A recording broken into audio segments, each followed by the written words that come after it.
Welcome to Allie Odds and the Allie Odds Squad. We are beginning with Chapter 1, A Wedgie of the Soul. Come gather, friends, close by the fire, and hear of a wondrous tale. Oh, I didn't start my audio recording. Heavens! Good God! I've got to start over! Welcome to Allie Odds and the Allie Odds Squad. Whatever. Chapter 1, A Wedgie of the Soul. Come gather, friends, close by the fire, and hear of a wondrous tale, of goblins and elves and miscoated dells, and heroes who strive to prevail. Today's story begins in the valley of Quib, where the golden grain grows oh so high, where farmers abound round a very small town, and grain I thought I had it memorized. I was wrong. And clouds sway low in the sky. Our hero is busy with slaying a beast, a dragon born out of pure flame. It's the fight of her dreams. It's a sight to be seen. It's a deed wholly worthy of fame. The dragon whirled above the Carpathian fields, steaming blood dripping from the gash in its leg and falling down like crimson rain upon the soldiers below. The queen's army was wrecked and disbanded in the fire-torn glade, and all souls knew that the only hero who could conquer such a formidable foe would be me, the Lady of Lamentation. The dragon let loose an ear-splitting roar and swept down for another assault. I braced myself and prepared to be enveloped by flapping wings and swirling dust once again. The beast landed with an awesome thud and instantly let loose a barrage of teeth and claws. This time, the dragon and I exchanged equal blows. I sliced its left wing to the bone, and grounded, it bit my leg in response. The dragon and I both cried out in agony. The bite rent my steel armor from its straps, and left me bleeding merrily to boot. In the brief moment where we lay side by side, dizzy from the blows, time swirling between the here and the not here, I was tempted to say the beast was beautiful. Its scales sparkled like the shimmering rocks of the Roaring Mountains, and the intricate frills lining its back would have sown jealousy into the heart of any dressmaker. But this was no time for admiration. It was time to slay the blasted brute. Steeling myself against the pain pulsing in my leg, I hobbled to my feet and cut off one of the dragon's horns with a high sweep of my sword. The beast wrung its neck from side to side in dangerous arcs as the horn clattered to the ground in the dirt beside my feet. I picked up the horn, thinking it would make for an excellent drinking vessel at the feast that was sure to ensue in my honor. As the dragon groaned, I imagined the smell of roasted meats and the colors of finery all the lordly folk would be wearing. I imagined the chink of their glasses as they lifted them to toast me, and the trills of the fiddle as it played a lay in honor of my noble deed. Yes, the dragon's day had come. I approached the brute and raised my sword high into the air, and you pitchfork. Sorry, what? You pitchfork. You raised your pitchfork. Oh yeah, that's right, my pitchfork. I raised my pitchfork high into the air for all the soldiers to see, its steel prongs glinting in the glowing twilight, and at the top of my lungs I cried out, "Goats." Goats? Yeah, goats. What? No. I'm about to slay a dragon. No, you're about to shovel goat poop out the stalls. Huh? Suddenly, the blazing wreckage of the Carpathian fields blurred and faded from sight, and I felt the distinct thud of a pillow landing on my face. I opened my eyes to see my older brother Jamie standing in the timber door frame, an amused smile about his lips. "Wake up, my Lady of Lamentation. Roost is crowing and sun's already up." Oh, come on, up we go. Was I doing it again? You sure did. Was it the Lady of Lamentation or lame-intation? Oh. It was hard to hear because of how much drool was in your mouth. Ugh. I threw the pillow back at him, but he dodged it easily. "Come on, Dragon Slayer. Mum's got hot porridge on the table." "Oh, porridge! Gosh golly, I can't wait! I haven't had it since, I don't know, every morning of my entire life." "Well, then how does it sound, sis? Keep mumbling on and on about your dragon slaying, and then you can have cold porridge, huh?" It was a cold and rainy morning. A thick layer of mist rested upon the hazel thickets in the lower field, and heavy clouds cast a muted tone upon the green hills of Fribbleshire. It had been a long winter. The cows were thin, the milk was weak, and the last of the winter veg was running low. Bertram the healer had told me that the rains were about ready to let up for the season. But so far, the sky had given us no reason to believe him. I see a comment. Oh, someone's entered the waiting room. Welcome, you. Come on in. Okay, I think I clicked the right thing. If I didn't, sorry, Brian Werner.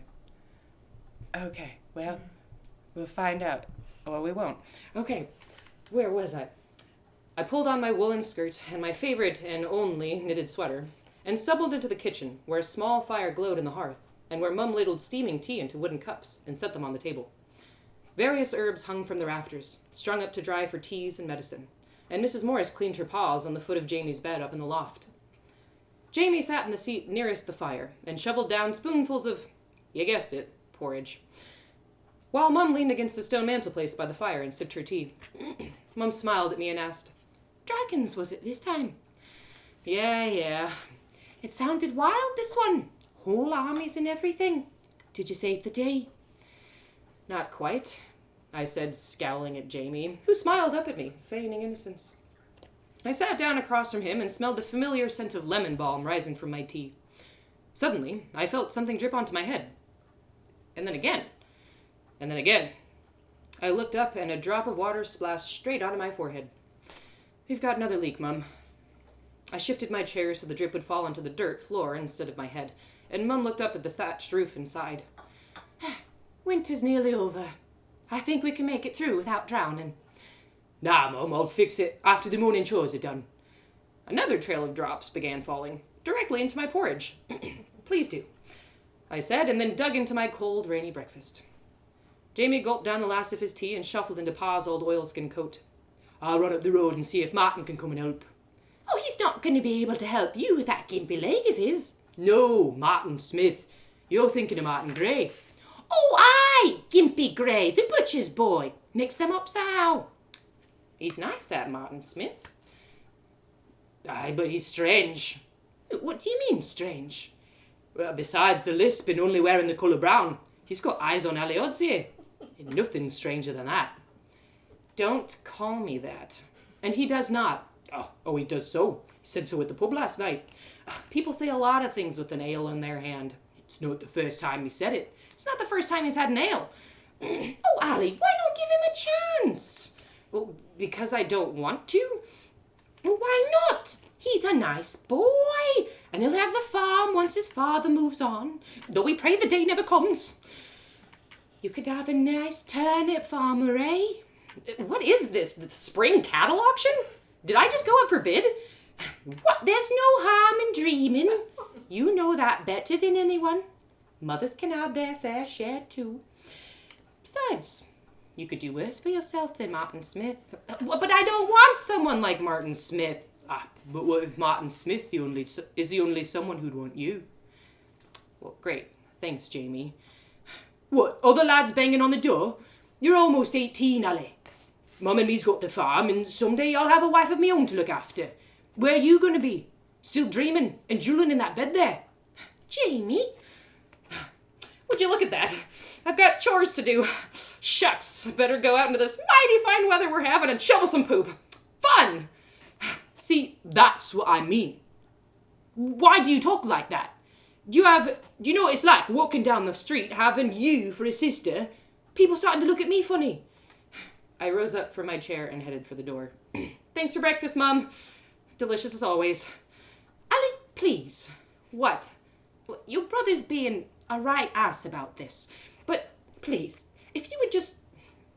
How do I put this? If I would just what, Mum?" If you'd just be normal for once in your life." "Jamie, out!" "Fine, but tell her she's being selfish, choosing to be so weird." "Out!" "Oh, I'm leaving. Bye, Allie Odds." Sound of a door opening and Jamie walking out into the rain. Imagining it. Set.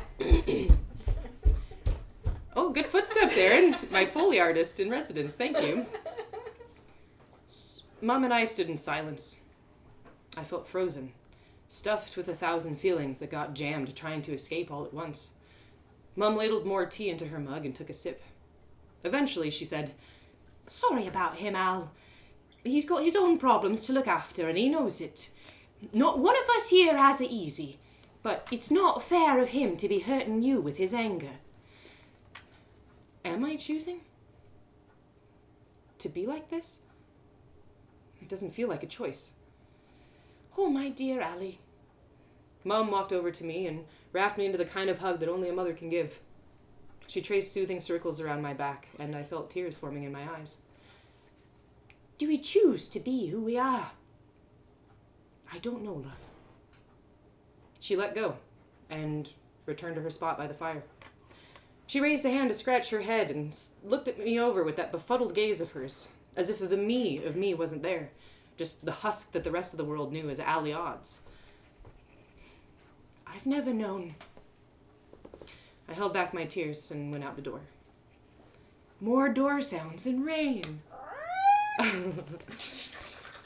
It was a muddy walk to the stables. The rain had slowed to a faint trickle, and the mist in the lower fields seemed to be letting up. There was still a distinct absence of birdsong in the air. I like to imagine that all the thin little wrens and robins in the county were huddled up in warm little nests up in the trees, wings tucked around their feathered heads, dreaming of spring and the songs to come.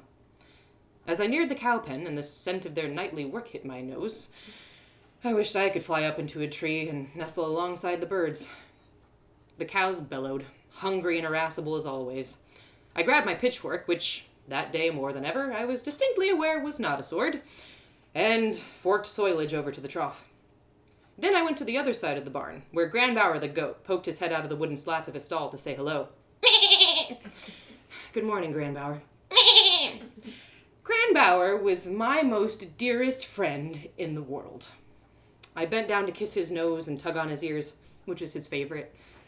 He returned the gesture by gnawing on my sleeve. We all show love in different ways.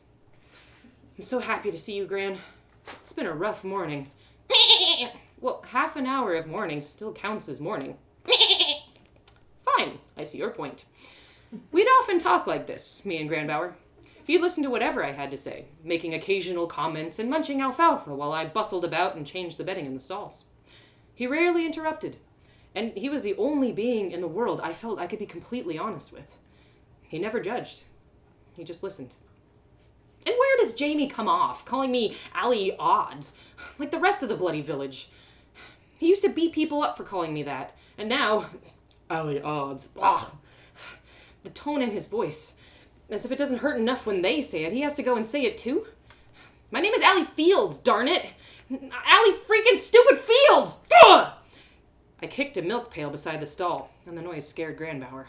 He bolted and ran headfirst into a wooden pen and smack, bounced right off.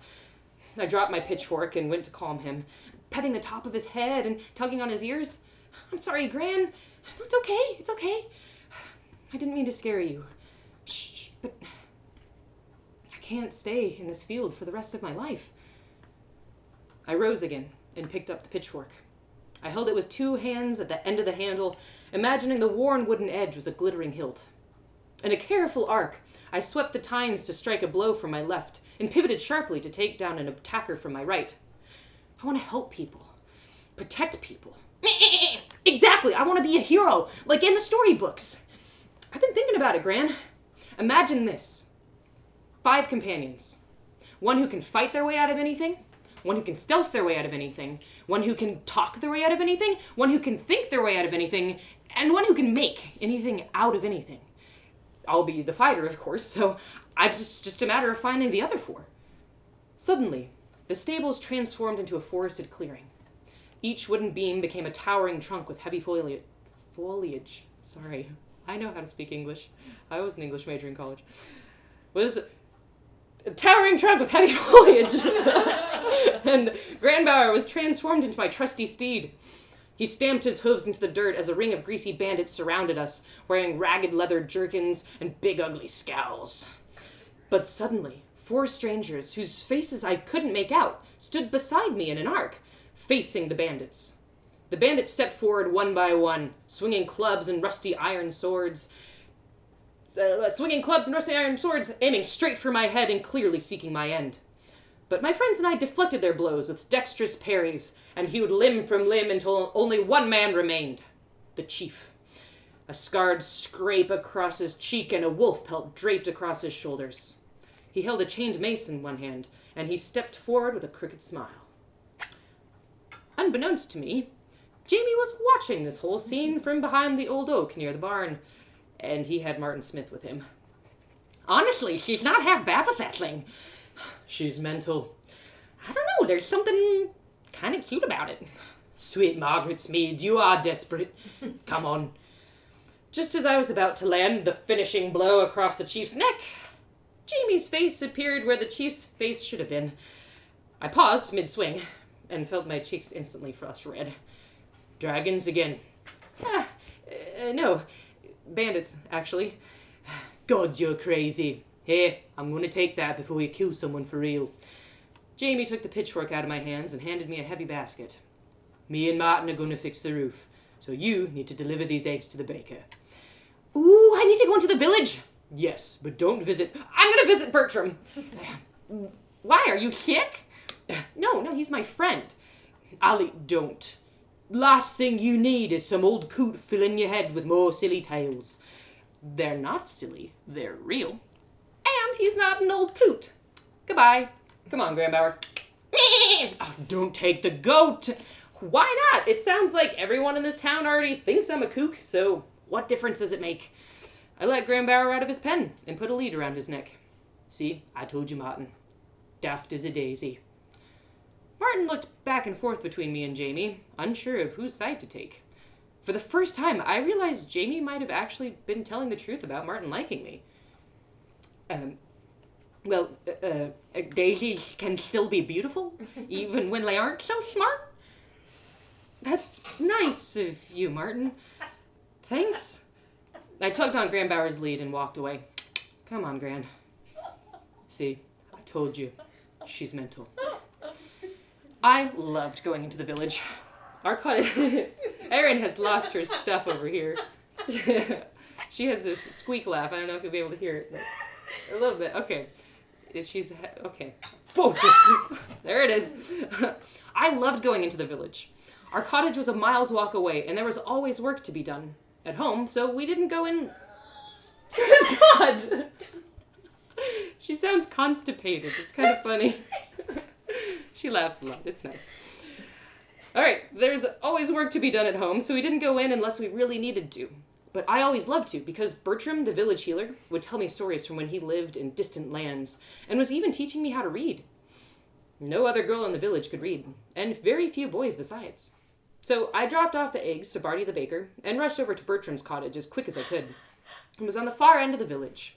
I passed the inn, past the smithies, past the weavers and the water well. Grandbauer and I skipped through town, and the usual number of heads shook as I passed. Bertram, it's Allie! From within, I can choke you, though I have no hands. I can blind you, though I make no light. I can fly above treetops, though I have no wings. Can you just let me in? No, figure it out. Dang it. Bertram often greeted me with a riddle, and refused to open the door until I got the answer. Please? No, be glad it's not raining. I can choke without hands, blind without light, fly without wings. And for anyone who hasn't already heard the show, you can feel free to chat, type into the chat what you think the answer to this riddle might be. I don't know. Usually, the answer was something abstract or metaphorical. Sometimes I got them right away. Other times I'd sit on the porch for several minutes puzzling them out. I walked back to where Grandbauer was tied to a rowan tree and patted him as I thought. It chokes without hands, blinds without light, flies without wings. I stared up at Bertram's cottage, perched on a wee little hill. It was a large circle made out of stone with a thatched roof, a true healer's home. Smoke rose gently from the chimney, climbing up, up, and up, and I could tell he was burning sage from the smell of it. I never liked the smell of burning sage. The smoke always seemed to get stuck in my throat, and just in time! The guess is a hot pepper. That is very interesting, but it cannot fly without wings, can it, a hot pepper? Alas, it is not, but you caught me just before I gave the answer. So the smoke always seemed to get stuck in my throat and choke me. Smoke! You got it, Dee Dee Jones! Well done! It is smoke! Oh, the answer is smoke! I ran back up the steps and yelled, "The answer is smoke." Suddenly, I heard the lock unlatching, and the great wooden door creaked open. Bertram stood in the doorframe, smiling. "Well done, Allie. I was hoping that one would give me enough time to prepare tea, but we'll get there soon enough. Come in." Bertram was a tall, lean man from the far reaches of Atlantia, a tropical paradise from everything he described. Unlike the pasty folk of Fribbleshire, Bertram had bronze skin, brown eyes, and jet-black hair, though strands of grey were beginning to wind around his beard and temples. The rumor around town went that he had once been a great wizard in some king's court, but I'd never seen him use anything I would have called magic. Inside the cottage, Bertram had set out a loaf of brown bread and a dish of butter, and indeed, soon enough, he strained an herbal tea into 2 mugs and set them beside the bread. Lavender and lemongrass, my favorite. QuaranTea Time, yeah. You're in luck, my friend. I got a delivery of herbs from Atlantia this morning, and you know what came with it? What? Bertram reached into the long sleeve of his robe and pulled out a leather-bound book. A grin spread across his face. The Tales of Galena the Great, penned by the king's scribe himself.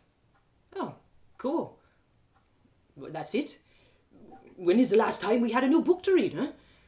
Oh, no. I mean, that's really cool. I can't wait to read it. Can I see? Bertram handed me the book and raised an eyebrow. Something's wrong.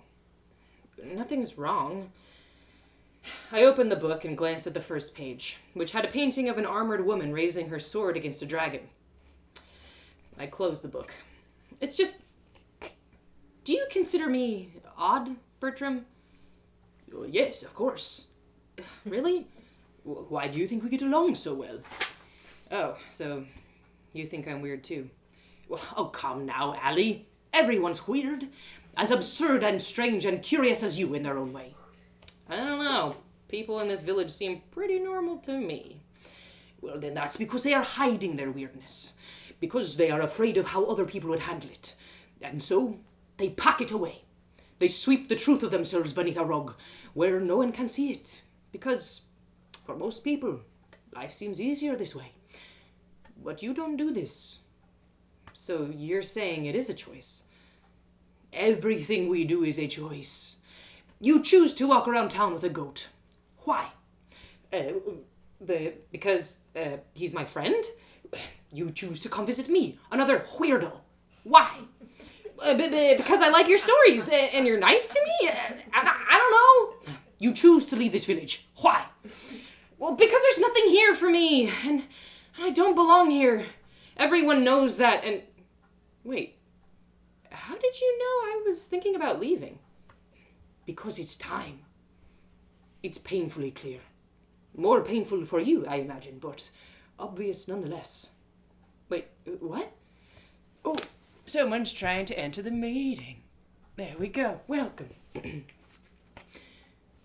You've outgrown this place, Allie. And like you get a wedgie when your pants grow too small, you are getting a wedgie of the soul. It's time to move on. And you know this. He was right. I was ready to leave, even though I hadn't been aware of it until then. I'd been wincing through that soul wedgie longer than I could remember. But where would I go? Anywhere. Oh, that's the place just east of somewhere, right? South, actually, but yes. I don't know. I don't know what I'd do, where I'd go. I've been a farmer my entire life. I've never been to a city. I don't even know anyone outside of Fribbleshire. Well, there is only one way to change those things. Oh, holy hemlock. Oh, this is crazy, right? I just pack a bag and go? More or less. Pick a direction and follow it. And then, when you come to a fork in the road, pick another one. Oh boy, oh boy, oh boy, oh boy. I don't know. Bertram, this seems, kind of crazy. And someday you'll be lucky enough to meet other people who are just as crazy as you. The 4 companions. The friends and battle buddies I'd been imagining for years. Maybe they wouldn't have to be imaginary anymore. It is selfish of me, but for my part, I will miss you. I did not get to raise my own daughter. She'd be about your age now, and I can't imagine being any prouder of her than I am of you." He smiled again, in that warm, loving way I hadn't realized I'd grown so fond of. I felt tears welling up again. Well, it's not like I'm just gonna pack up and leave today. Oh, but you might. Why do you say that? Because there is an elf sitting inside the inn right now having lunch before heading out on the road again. An elf?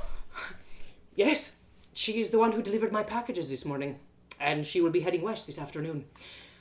I bet if one had been dreaming about elves for their whole life and suddenly had the chance to not only meet one, but to travel with one, oh, they'd be heading to the door right now! Yep!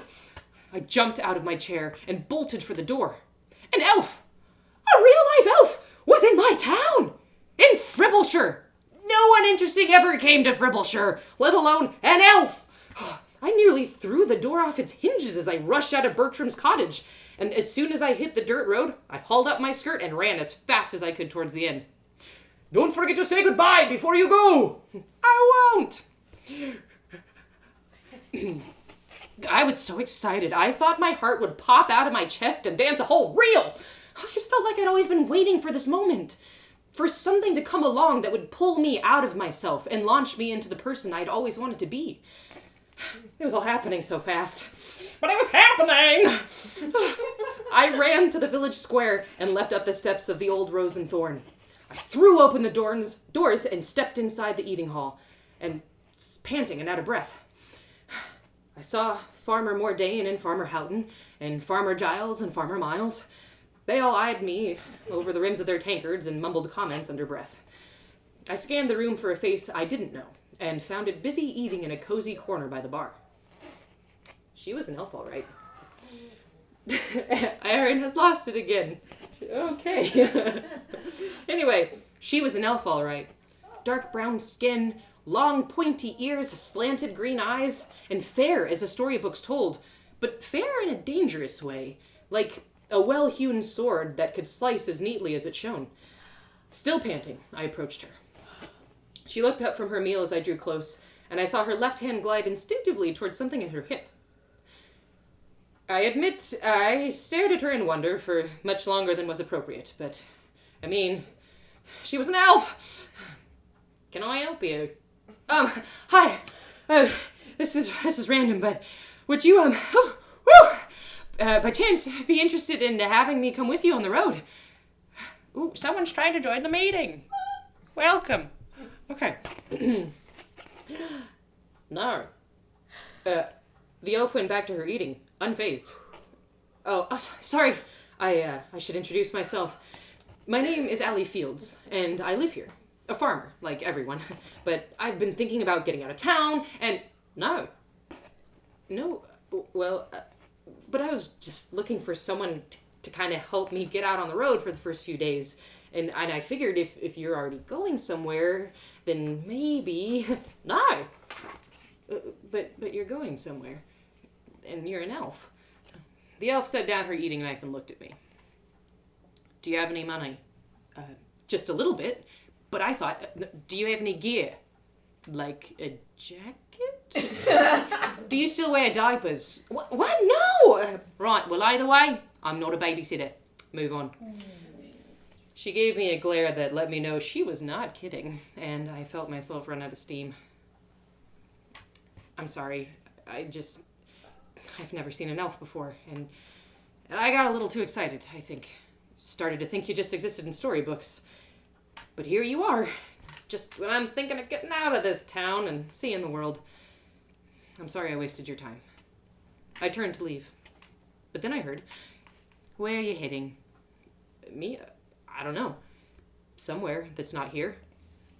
Right. Well, if you head east, you'll get to the desert. Nomadic tribes and sand wraiths and all that stuff. Hostile, but nice in its own way. South, you'll get plains and valleys for a few more weeks, and then you hit the Great Forest. Past that's the wilds. Few people go back and they head back again unscathed. North, of course, you hit Beleth, or the Elf Woods, as you humans call them, and past that, the tropics. And then west, you got grasslands for ages, then the mountains, and eventually the sea. West is best in my opinion, but To each their own. So, you'll take me? No! No means no, mate. Get that in your head. No, I deliver packages, not people. I'm just trying to help you fill in the edges of the map. Oh. Well, at that, the elf rose from her chair, having emptied her plate, set a silver piece down on the table. Best of luck on the road. You'll need it. The elf gave me a slap on the shoulder and headed for the door. I stood by the table for a moment, unsure of how to proceed, now that my ticket out of town had disappeared. I heard the farmers' voices rise again, and realized that the whole inn had grown quiet, listening to my conversation with the elf. They resumed their underbreath mumblings and eyed me over the rims of their tankards once again, and I shuffled out of the inn. What was I gonna do? I felt like I had all this momentum to leave, but I had no idea what to do with it. I could still just pack a bag and head out all by myself, but no. I thought maybe I should just go home and let the excitement wear off. There'd be more poop to shovel in the morning, more fields to plow, more grains to harvest. The cycle of the seasons would pull me through another year, just as it had so many times before. It was crazy to think of leaving home. It was the only life I'd ever known. As I ambled through the village square, I suddenly became aware that I had been holding on to Bertram's leather-bound book the entire time. I'd been so excited to get to the inn I hadn't set it down, and I'd forgotten all about it. I walked over to the village well and sat on the stone bench beside it. I let the book fall open to a random page, and was greeted by a richly detailed drawing of Galena the Great, marching into battle with her two beloved companions, Mergitza and Ral. They bore huge smiles on their faces, and seemed to be fighting for each other. Not for glory or renown. The picture made me feel really alone. I didn't have anyone to march into battle with. I didn't even have anyone to walk down the road with. Maybe the stories really were just stories.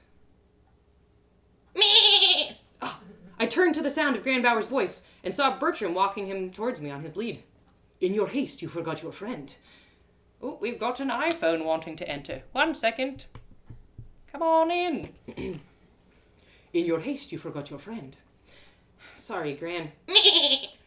I also forgot to give this back. I held out the leather-bound book. No. Consider it a gift for the road. I don't think there's gonna be a road. No? Bertram took a seat beside me on the stone bench. No. The elf said no. Well, she does not own the roads. No, but I don't know if I can do this by myself. Ah, yes. It is scary to head off on your own. This may not sound comforting, but you will always be alone. I looked at him, confused by how he thought that would help. No one else in this world can get all the way inside your mind. And there is always going to be a piece of you that no one else can see. This is your magic spot, Allie. The core of you, from which all your power comes. It is an invisible thing, but you will know it. And when you know it, you know yourself. And therefore, you aren't actually alone. And I think you'll be surprised by how many people will be drawn to this invisible magic once you know how to use it. Think on that for a moment so I can let someone else into the meeting. Okay. I sat in silence, and I felt tears welling up for the third time that day. This time, I let them fall. Bertram put an arm around my shoulder and pulled me into a side hug. I felt terrified and excited and like puking and like singing. So I just cried and let the weight of what I knew I was ready to do sink in. I'll leave in the morning. Are you sure? Mm-hmm. And I'm gonna take Grandbauer. Me? What do you say, bud? Ready for an adventure? Feeling resolved, I headed home to pack. I didn't have many things to pack, but I found a dusty old satchel that Pa had used for his market runs, and I put what I had inside. A wool blanket, flint and steel, a water skin, all that adventure-y stuff. I was busy tucking away a bread roll when Mum came inside from the stables, fresh milk in her pail. And just what do you think you're doing?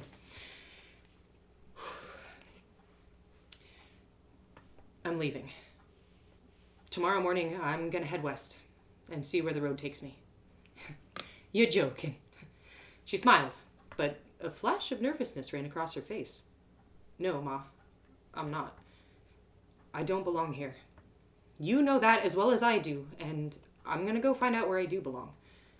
Oh, is this because of what Jamie said this morning? Yes and no. Well, you can forget it.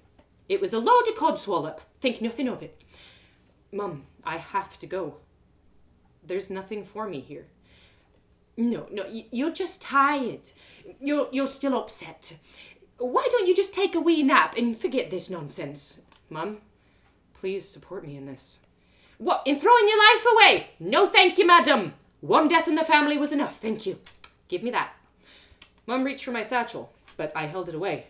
Please, Mum, I need to go. No, you don't. I'm your mother, and I say no. And that's that. Give me that bag. No. Give it here. Mum! Mum lunged for my wrist and jerked my arm back towards her, but I shook loose from her grip. Give me that bag! She came at me again, but I turned my back to her so that she was trying to reach from around my body. Though I could have fended her off, I didn't want to hurt her, and eventually I let her have the bag. She stood a pace back, her face a wrathful red and her breath coming heavily. She looked me dead in the eyes, and then slapped me across the face. That's what you get for being so insolent. You will not depart from our family like this. You will do your work, and you will remember your place. You will get these selfish, greedy thoughts out your head, and you will do well to remember who raised you. I raised a hand to my zinging cheek. I could never forget. I saw Mom's eyes start to glisten with tears. Now go, and don't make me remind you again. That afternoon passed by in a blur. I spent most of it walking around our property with Grandbauer, saying goodbye to the fields and the hills that had housed my entire life. I understood why Mum was upset, but I knew I had to go. I regretted that it would hurt her, and maybe it was selfish and greedy, like she said. But I kept thinking about that little spot of magic that Bertram had spoken about, that part that held the me-ness of me. I knew I had to find it, and I knew I wasn't going to find it in Fribbleshire. So, at dinner, I said nothing. I was polite and passed the butter as I was told. I hugged Jamie goodnight, and he tousled my hair, saying, "Sorry about earlier, sis." "It's okay," I said. Mum didn't mention our altercation when she came into the sleeping room, and she kissed me on the forehead before blowing out the candle.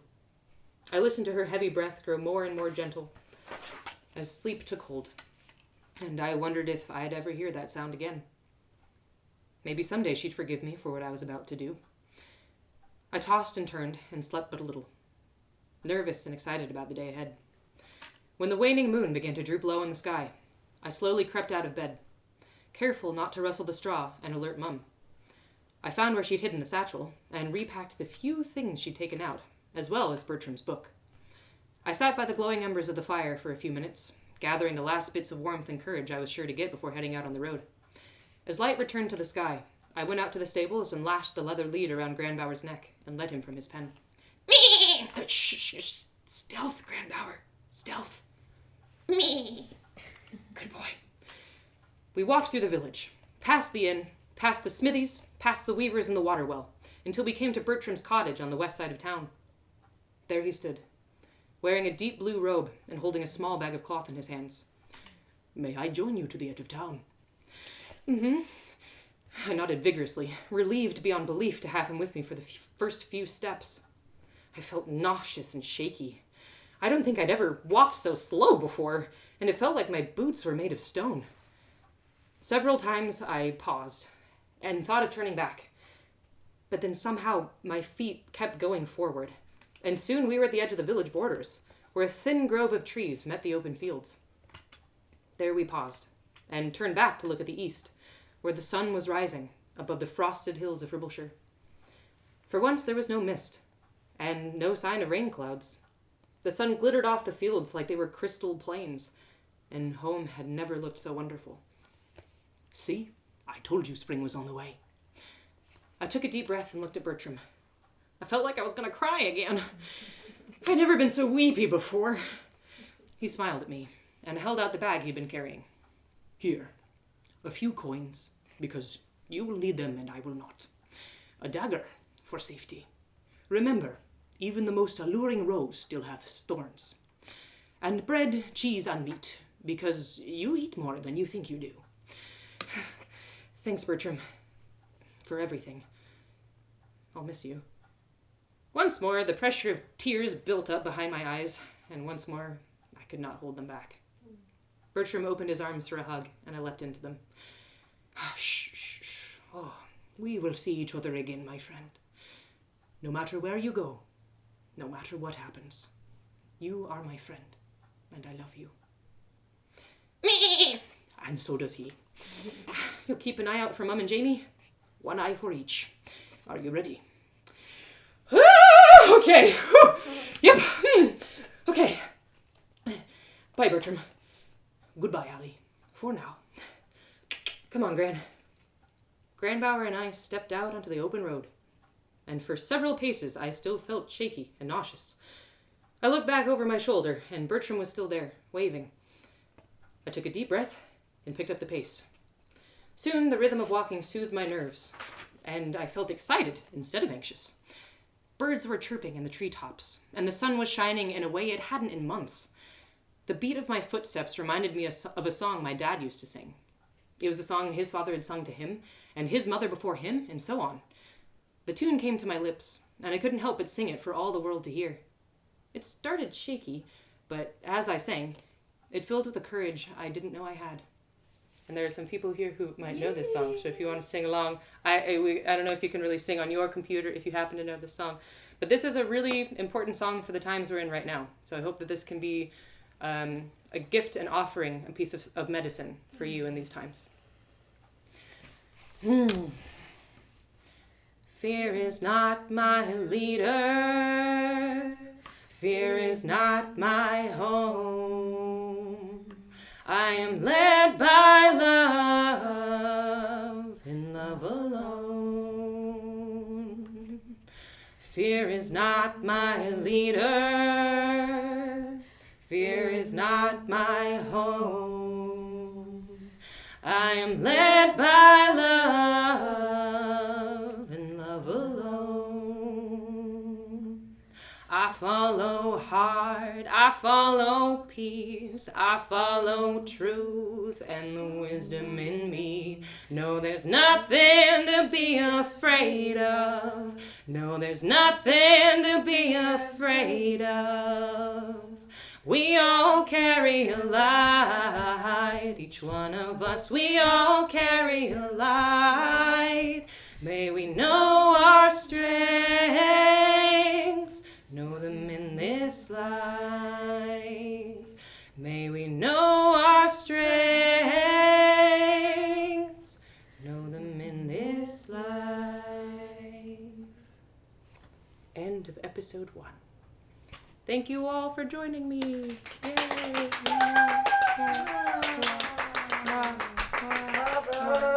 Oh, whoa, people have sound. Yeah, you can unmute yourselves. Keep it rolling. That sounds like my mom. Way to go! Thanks. Thanks, Very everybody. nice. Thanks for sharing. Thank you. Thank you. Thank you all. Thank you so much. Absolutely. Your voices are on point. Awesome. Awesome. Yeah. Thank you. Thank you all. I'm crying. Are you? Oh. Good job, Natoka. Oh, thank you. And also, just keep in mind, this is going to be happening every Tuesday, Saturday. Wow, that's not how time works. Tuesday, Thursday, and Saturday for the next 4 weeks. I'll be reading at least one episode every session. All of them are going to be at 7 p.m. This link that you use to access this tonight is the same link that we'll be using for all of the readings. And I also want to thank Sabine Shannon, who actually wrote that song that we sang at the end. She's part of a group in town called Wild Choir, who some of my dear people in this room are a part of as well, and we sing all kinds of songs of healing to share with each other. So I'm very grateful to her for letting me use that song in this story. I think it's a really beautiful, meaningful thing at this time. I also, if you were not able to catch any of the other readings, this recording and all the other recordings I'm going to be putting up on YouTube. So please share them, invite people to this. Anybody is welcome. Anybody can watch them online. And if you want to get on my email list for more information about this event and future events, If you want to type your email into the chat that's on the side of this here, then I will be able to add you to that and keep you appraised on my own. I also want to thank my employers, Majestic Adventures, for setting up this Zoom chat. They are a huge part of why I'm able to tell stories at all, and they're an awesome program if you live in Bellingham and know kiddos or have kiddos who need something fun to do. Yeah. We do like all kinds of... Hey, one of my questers is listening! Yeah, buddy! Yeah! Yeah, it's a really amazing program and teaches kids all kinds of beautiful things through story and adventure. So, yeah, there's probably other things to say. Oh, I have a Patreon! Yeah, if you have the resources and feel like contributing financially to the story work that I do in this world, you can visit me at patreon.com/Allie Odds, and there's all kinds of information on there for how that works. But this is a really important gift for me to give to the world, so thank you all for receiving it. Gifts mean nothing without people to hold them. So thank you all for holding this space with me and sharing this experience. It means a lot to be able to hold QuaranTea Time with you all, and you are very loved. So I'm going to stop rambling now. And Thanks for sharing. yes, thank you all. I'm gonna go to Loved Gallery it. View.